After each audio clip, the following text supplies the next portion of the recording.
So guys, good morning. Wherever you're watching me from, I am back again. If you're new to my channel, in case you don't know me or seeing me for the first time, my name is Ivan Oni. You are welcome to my channel, and to my returning subscribers, you guys are amazing. So in today's video, I want to continue from my previous story where I did a video of how I migrated to Europe by Mediterranean Sea and Sahara Desert. Okay, in case you haven't seen that video, I'll be leaving it here. It will be popping up here for you, so do well to just click and watch so that you will not miss any informations, okay, or you will not be confused as to why I am saying this part of this story now. Okay, so go back and watch it so that you will have a clue of what this story is all about. Okay, so without further wasting of time, let's dive into the story.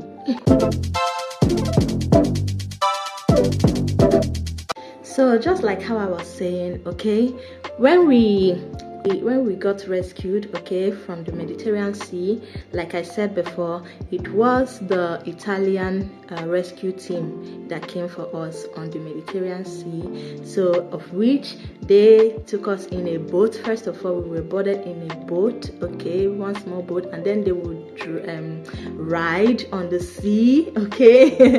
Is it ride or sail? Anyone with a boat, you know, very fast boat. They held this fast boat. So we sailed and we got to this big ship, okay, this Titanic ships, okay, and that was my very first time ever experiencing that ship in my life. I won't even lie, guys. I really appreciated. I really was so amazed. I was feeling on top of the world. So when we got rescued, we were boarded into the ship, okay, and we sailed for 2 days on the sea, okay, to Italy. Okay, so we sailed for 2 days, 2 nights, and then early the third day in the morning, we were sleeping all of a sudden, right? So we were all sleeping when they rescued us, so we didn't even know when we even arrived in Italy. Maybe me, I was sleeping, me personally, okay, I was sleeping. Yeah, don't forget that I was hospitalized because I was unconscious when they rescued us. Okay, so when I finally received all my treatment in the ship, okay, so I came out and joined the others where they were, and yeah, I was sleeping all through. Kind of, I wake up, I eat, and then I sleep. Yeah, kind of just to recover. Okay. So we found ourselves in Italy, okay, in Sicily to be precise, on in the morning. That is on the 3rd day in the morning. Yeah, so we brought it out, and then that was it. They took our informations and all of that. So after they took all our informations, and then they started to like share us in parts. The guys, we are on the other part. If you came with your partner, you have to indicate. If you came with your family, you have to indicate so that, you know, they will carry you guys along or something. Yeah, so that was that. So when we got there, they started to share us in different categories. Each bus, that there's a lot of bus there, okay, so on each bus will be like about maybe 20 people, and it's a very luxury bus. I won't even lie, that bus was so when we loaded that bus in, on each bus was 20 people or so, or more, depending on how many they want to carry and go to each different cities. And so each bus is driving to to different cities. That's where they share us, and that was where we will then reside, and then is where they will put us in a camp as refugees, okay, as immigrants, as refugees, as asylum seekers. Okay, so that was that. So when they shared us, I personally, where they shared us, where the city which they took me, The city which they took us to in my own part of the bus was Brescia in Italy. Okay, if you're here and you're a Brescian, when you migrated, hello, hi, nice to see you guys.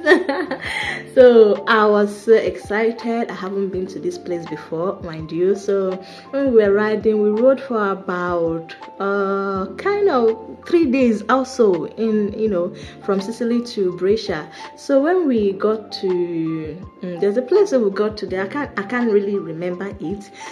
Again, we boarded one ship like that, like a Titanic ship. But in this ship is so big, like we have to cross a sea to get to Brescia. There's one sea like that. Don't mind, this is a very kind of long time ago. Okay, the cities are, now I'm in Germany, so the cities are kind of forgetful. So when we boarded there from Sicily, we were riding, and then we got to one city like that, which we're supposed to take a ship to cross us on the sea, because it is divided by sea. A sea is divided. It is like a border, okay, to our own city where we are going to Brescia. So we boarded this ship. This ship again is so very, very big. In this ship, you think that there's a tie. You won't even know that it's a ship, okay, and you won't even know that you're sailing. Big cars, very, very big, and and you can imagine how huge our bus is. The bus entered in this ship, and we crossed over to our own city, which is Brescia. Okay, so fast forward to when we came down to Brescia. We saw they took us to our camp in Brescia, in Pampuri 1 in Pampuri 1 to be precise. That was where we were brought to. Okay, to be honest, Brescia is a very, very beautiful city. It's a very, very it's my first time coming to Europe now, so and it's so beautiful. Honestly, I love Brescia. I love for the fact that there are many Nigerians there. You can communicate with anybody. You can find who can help you at any time. You don't even feel lonely. Okay, and to top it up, that we amongst us that came from the Libya, we were all being moved together as some of my friends, and we all came from it, so we were all going together to Brescia. So I was really, really happy that some of my friends came with me. Okay, so when we got to Brescia, the camp which they took us to in Pampuruan, it was a very big hotel. It's emergency camp which they will take you to. Normally, if you're an asylum seeker or a refugee, okay, you have to go to a very first emergency camp, and the place that we got to was a very big hotel, very, very beautiful. So in this hotel was very big. There lived people from Tunisia, even Chinese, even like different countries were there seeking asylum. Okay, God. So when we got there, mind you, when we came was actually in October, so which means it's quite cold then already. Okay, so they are already approaching winter. Okay, so it was really, really cold. Okay, so when we come there, they gave us clothes, many things, toothpaste, whatsoever we want, whatever. Okay, but in this camp you're not allowed to we didn't come with phone anyway. We didn't come with any phone. Okay, you don't cross over with phone. So whoever you want to call, maybe you have your their number with you or anything, they'll have to give you telephone to make a call with their own phone. Okay, put a call across to you. Maybe anybody you want to put a call to, your family, name them. So that's how you can get to reach them and tell them that you made it, you've confirmed you're now in Europe and all of that. Yeah. So that's how many people made the calls. That's how they make the calls. Okay, so fast forward to how I met my ex-husband.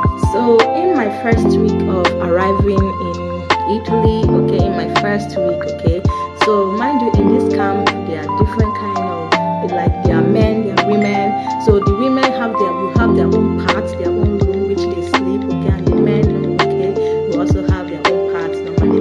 But each day we go to take breakfast, okay, everybody will just come out, and there are some little workers our Nigerian guys also are there. Okay, who maybe work there, like maybe they do the cleaning and maybe they earn little money, maybe in a week 20 euros or depending there.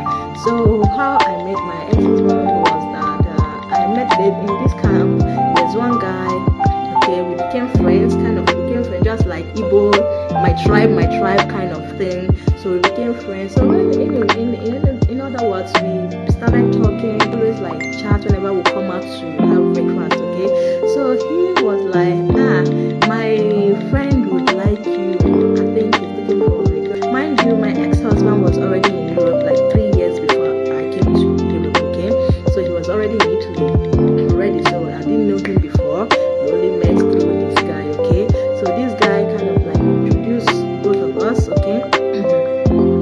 So he said that his friend is going to like me and all of that. So I was like, okay. One day they were like talking. I went into his room to like eat. Yeah, I went into his room to eat. I think he said, because in this camp you're not allowed to cook. Okay, you can't cook your own food. Okay, but in a way there's still a way they manage to do it. Okay, we run things inside there. So the people that were there before us also already know how to run things inside there. So they even cook okra soup. You can imagine for how long we haven't had good food. All the while we left Nigeria, traveling from Libya, all of those things till now, till when we got to Italy. Okay, and then seeing that almost somebody made okra soup, go rush, go eat. So that was how he called me, said, Onye here prepared food. I and my sister, we can just come and eat. Guys know how to do their things. So we sneaked in this place. You have to like sneak in whatever you're doing, like you're cooking, you have to sneak in, and if you're cooking, you have to like open the windows wide and don't let the smell out. If you're cooking, you have to cover the doors of with the doors of like your door, anywhere there's an opening that could make aroma of whatever you're cooking to smell, to go out of the door anywhere. Just use clothes to like close up the door. That was how we run it. And then we sneaked in and then we're eating. All of a sudden we received a call and it was ex. Okay, I never knew him before, but they were talking kind of like saying, the new girls, so they just came they just came, they are Igbos, so they are our tribe, I was really excited, talking to kind of like, we started talking like he was like greeting us, and he now saw me, I'm like, oh, I kind of like you, kind of, now that how they do it, normal guys checking, and then all of a sudden he started kind of telling his friend that he's having, telling his friend about his interest on me and all of that. So that was it. So fast forward, so one thing led to another, all of those things, contacts exchanged. So being there for the longest time, I haven't kind of like made my hair. I see other girls, they go and make their hair and all of that by their boyfriends, and in this camp you spend like I think maximum of 3 months. Yeah, in this camp you spend maximum of 2 to 3 months kind of. So when we were there, he now continually like came, bought me gifts, spoiled me, whatever, gave, bought me phone, gave me kind of everything, like spoiled me, okay. So, but we are not allowed to sleep outside, okay. You're not allowed to sleep outside of the camp, yeah, you can't. So if you get lost or get missing, they have to know they're responsible of you, the people who work in this camp. So you're not allowed to sleep outside. So if you go out, you have to take permission and you have to write the time. You have to like take note and put down the time which you left and when you are coming back. Like before 8 o'clock, you have to come back to that camp. Before 8 o'clock in the night, you have to come back to that camp and sleep. You don't have to sleep outside, okay? So, but in any way, we always meet. Whenever he closes from work, he'll call me or come out on the city somewhere in the streets, and then he'll take me to like dinner or anything. We'll eat, have fun, drink, whatever I want to bring, yeah. And then so that was how I met him. Fast forward to then when we now got transferred from this emergency camp. Okay, we got transferred to another city. Okay, well, we were 5 girls, and we got transferred to this place where we now call a living house. So in this living house, that's where they get to now start processing all your asylum things, start processing whatever you want to do, from taking you to Questura, all the processes of asylum seeking things. That's where they get to do all those things, and also maybe put you in school so that you can also like learn the Italian language. Maybe if you want to go to school or learn anything, that's where you actually start doing all these things in this living house. And when we got there, it was actually very, very beautiful. The house was really, really lovely. Just us, I think we were just 6 girls in there, yeah. So in this house, there are like 3 rooms. So each room contained three girls. Okay, so three girls shared a room with one very big bathroom in it, and very big living room and kitchen and all of that. So in this living house, then you can now cook whatever you want to cook, do whatever you want to do, and they also give you some pocket money, okay? Because they know, of course, you have to take care of yourself, so they also give like pocket money, yeah, and all of that. So fast forward to how I left Italy to Germany. So guys, in a role, I spent up to 10 to 10 months in Italy, okay?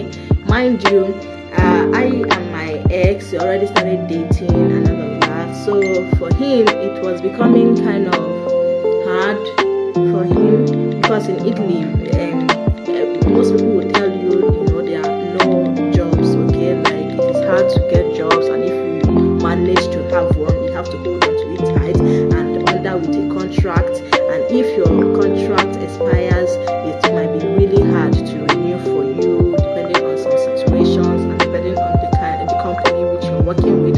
So that was what happened. So this my ex actually, during those times before the 10 months, I was actually going to school, learning my Italian language and all of that, but I haven't gone for this what they call commission, kind of like where they get to ask you, why did you leave your home country and all of that, the asylum seeking process things, okay?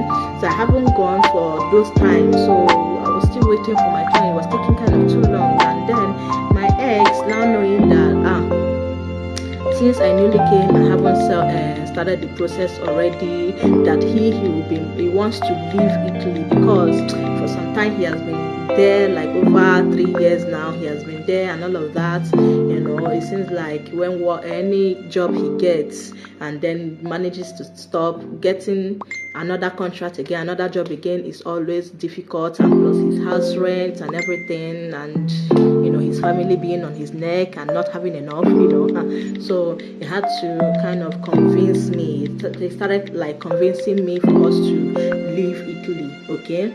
And I was like, I haven't been to any other place. I don't even know the route to go about all this. I am kind of scared, but if you can convince me enough, and there are people that have gone and they successfully migrated to Germany by land, okay, then there's no problem. So a lot of people, I kind of asked some questions from different people, okay, while he was trying to convince me. I got some positive answers, and being that we were already in relationship, he didn't want to leave me behind, just for the distance sake and all of that. But for me, I was like kind of telling him, why didn't he like kind of like go first?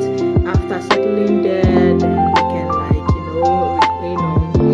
and then pick me and all of that, because I'm still new in the country. I don't know anything and all of that. So, but he convinced me, fair enough. So on the 10th month of being in Italy, okay, on the 10th month, heading to almost the first week of the 11th month, okay, so that was how we left, okay?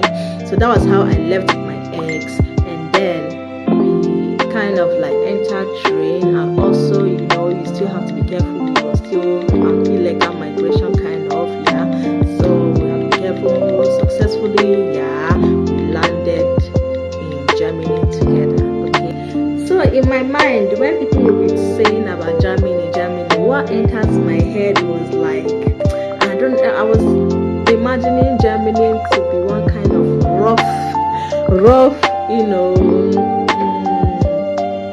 rough country, like, can I say kind of what is like Jamaica kind of way of lifestyle, this rugged kind of things. I never imagined that Germany is like almost like second America. Let me just, it's so clean, it's so beautiful and so nice, so quiet and very, very civilized. Oh my god.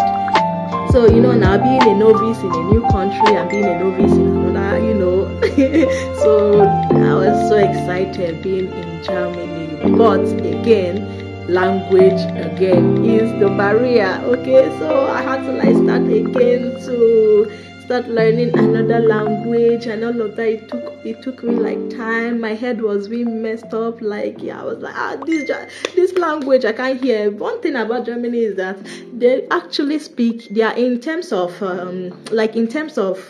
English speaking, they are way better than Italians, because Italians, they hardly speak English, nor even hardly hear. Okay, so the Germans are way much civilized in another language, okay, especially English. They do understand English and they can communicate in English with you, but most of them would choose not to communicate with you in English. So in the asylum place, when we landed in Germany, then we started another process again of seeking asylum together, this time around as a couple. Okay, so we came to Germany in 2018. Okay, in September 2018, that was when we landed in Germany, and then our journey began. We started seeking asylum as couples. We registered with one name. I actually took his name. Okay, that was what happened, and that was where my mistake started from. But anyway, thank God for how things turned out now. I am really happy. But anyway, so we started seeking asylum as couples, and then before you know it, one thing led to another. Things was becoming rough and tough in the second month. Okay, so people were kind of like, because when we landed in Germany, everywhere you go, almost everywhere you turn, you see pregnant women. This one is pregnant, that one is pregnant. Hey, I was like, what is happening? Is it that these people, they just come to Germany to give birth or what? Like, I couldn't understand. They kind of like live their normal life, and then people like started to say that it is the best option, that trying to now like congratulate my ex-husband that he's even lucky he came with a woman, then things will be easy for him. It's better that we start having kids, so it's better he gets me pregnant, and then so that the process of the asylum will be easier, and then we'll get our resident permit and all of that. not knowing that we were actually being misinformed, my dear brothers and sisters. We were actually being misinformed, and him personally took it so serious, okay? to the extent that he took it so serious, like to the extent that, in fact, after the next 5 days, he totally changed. Honestly, he totally changed. After the first month, he totally changed, so totally from the person that I used to know. And then the next thing is that he now started to pressure me about having kids, about getting pregnant. Oh my goodness, he started pressuring me about getting pregnant. Like, I couldn't breathe. I was literally suffocating. Hey, we are just being together, like officially like being together as couple, living in one room now in an emergency camp, and you're expecting me to have kids just immediately. Okay, he tried to, convince me. Even in my mind, I was now like literally like crying, looking for ways to make things better, looking for how to make him happy by getting pregnant, and also for my own self, for things to work out well also, because I actually don't know the system and how it works. Okay, I never knew that even if you're a single person, you could actually make it as a single person without having kids. Okay, so fast forward. So guys, on the third month, being November, like even before I got pregnant. Okay, I would literally go to the hospital. In the emergency camp, there's hospital, there's everything place. I also started to go for German courses every day, and that was what helped me to develop my German speaking skills. Okay, that was how I started. Okay, I didn't waste any further time. I jumped in, I took the opportunity, started the language course and everything, and also got myself a little mini job which I was doing, and I was earning about 70 euros every month. Okay, so like the job that I got was like cleaning of the glasses in that camp, in this emergency hall, in this emergency camp or city or place. Okay, in this emergency place, it is so big, really big, and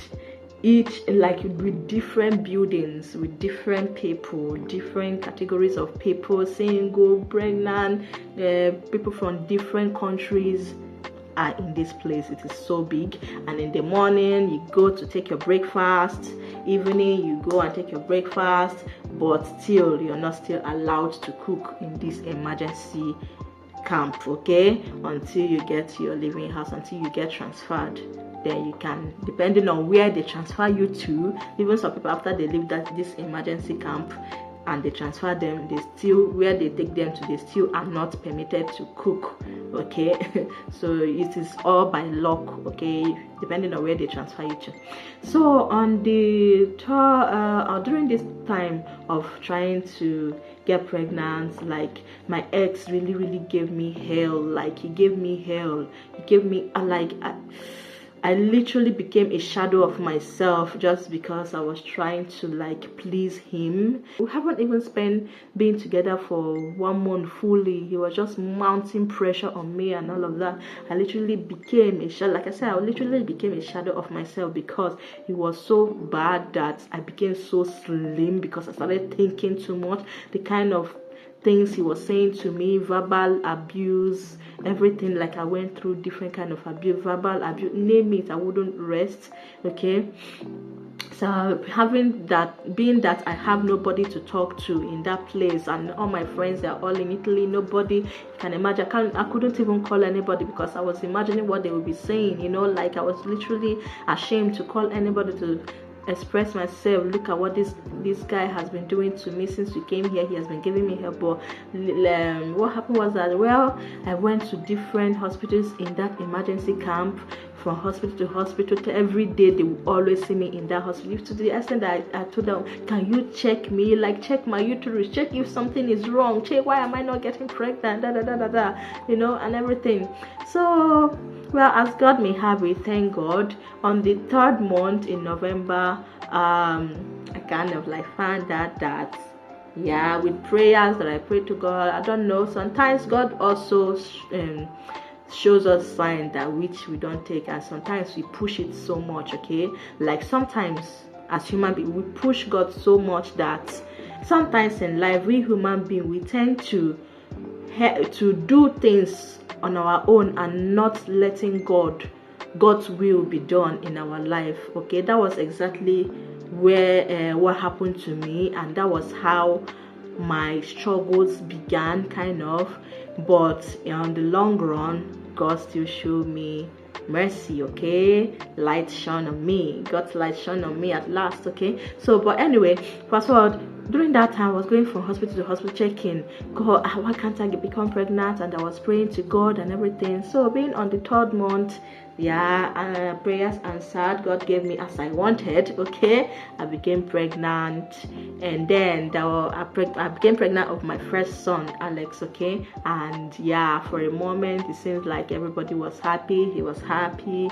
He think that was not knowing that not being pregnant would not be the solution to getting your resident permit in Germany. Okay, so being now that my marriage with my ex didn't work, and we after everything we both went our separate ways. Sometimes, in a nutshell, what I'm trying to say is that we shouldn't try to push things that are not meant to be. Okay, because during those times I saw his different colors, his different attitude, which was a sign that this would not hold, okay? Things would not hold, okay? And if I had known that things wouldn't hold from everything, the signs I have been seeing, even right from when we were still in Italy, some of the characters he was portraying, but I chose to ignore, and or I was just naive. Let me say I was just that naive girl who came to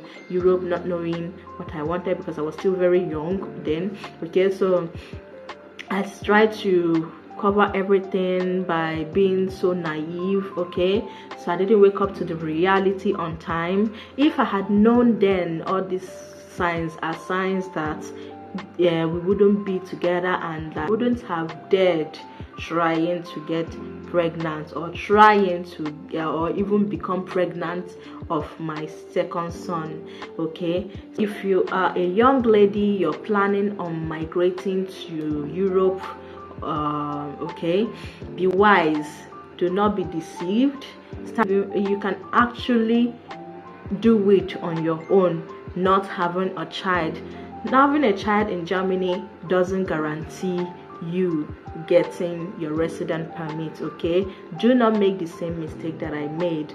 So at this junction, I'm going to say very big thank you to you for staying tuned to listen up till now. You are very, very, very, very amazing. I appreciate you all. Thank you so much. And if you have any questions, or you still want to know how did I make it, then later onwards, did I finally get my resident permit, how did it happen, and all of that, feel free to ask me on the comment section, okay? I'll be reading your question or your comments one after the other, and I'll be giving answers. And depending on your request, if you want to know how I finally made it as a single person when my ex left me and everything, feel free to ask me, okay? And I will make a video on that, okay? Thank you so much for watching. I love you all. See you in my next video. Mwah!